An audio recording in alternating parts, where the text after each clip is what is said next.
ընկերություններով, մասնակցություններով, միջազգային տարբեր գիտաժողովներում մենք պետք է փորձենք դրան հասնել։ Ես ուղղակի մեկ փաստի մասին հիշեցնեմ, շատերը միգուցե տեղյակ են, 2011 թվականին եւ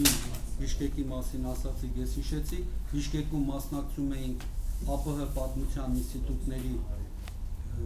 կոնֆերանսին, մասնակցությամբ ադրբեջանցիների, այնտեղ ադրբեջանցի մի խումբ ասպիրանտներ կային եւ նաեւ դասախոսներ։ Հավատացեք, իմ զեկուցման թեման ընդհանրապես կապ չուներ մեր